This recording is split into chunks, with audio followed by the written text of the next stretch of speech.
Because we're talking about autism online right now and advocacy online, online you have to grab attention. And where the attention is, change happens. And how are you going to make change without grabbing attention?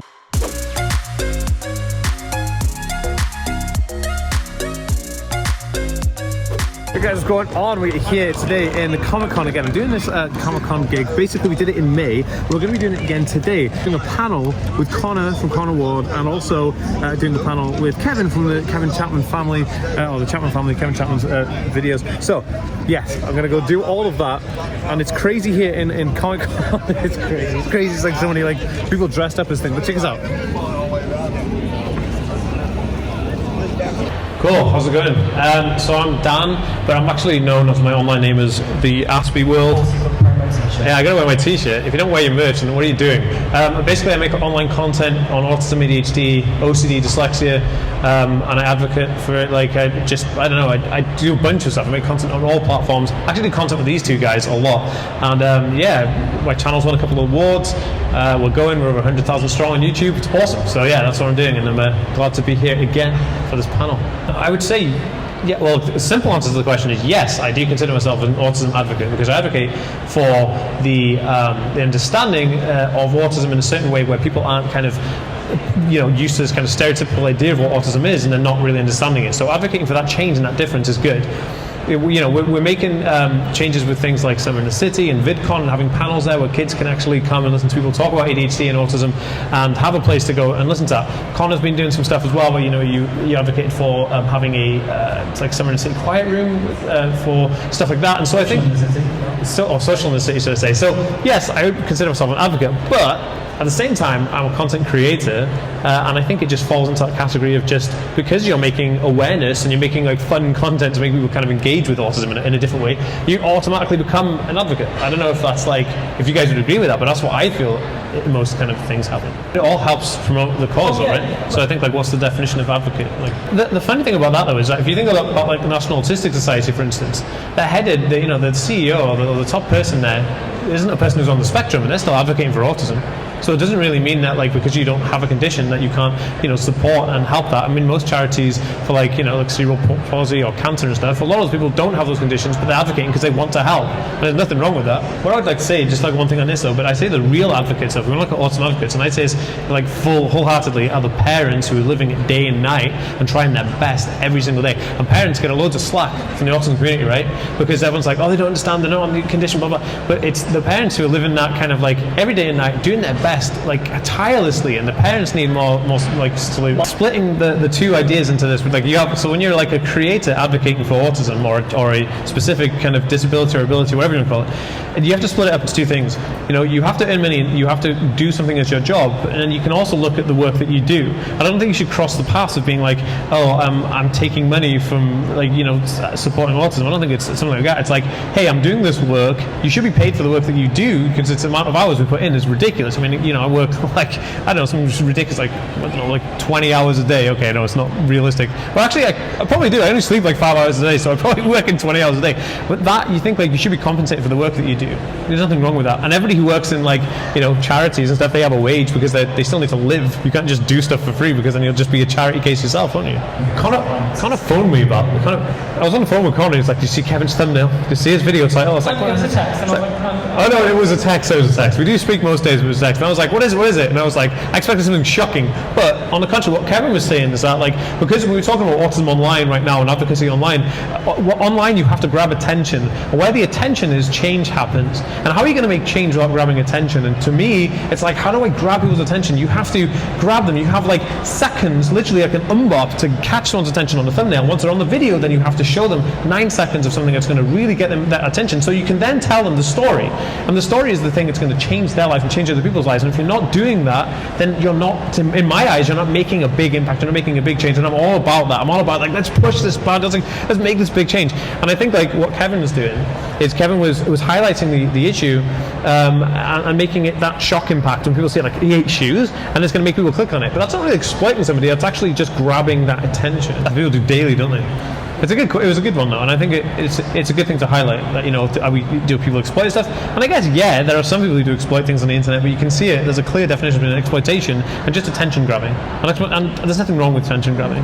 I think to me though, making content as being on the spectrum and making content for people on the spectrum, I feel like this is my rule. I don't see there's actually any divide between me and the audience. I feel like it's fluid. So to me, it's like, how can I be as open as possible, be as honest as possible, give people the direct insight. Okay, there's some things like if I'm having like a crazy meltdown, the last thing that's on my mind is let's grab a camera and film it. So there's never anything like that. But to me, it's like, how can I tell them, like, how can I explain myself? And it's difficult to explain stuff emotionally. So anytime I feel like, I can explain this feeling, like I'll just pick up the camera and I'll record it, because I know that these people watching it are gonna understand it. But at the same time though, you have to be super careful that you don't want to make them feel like if they don't experience that they're not like you.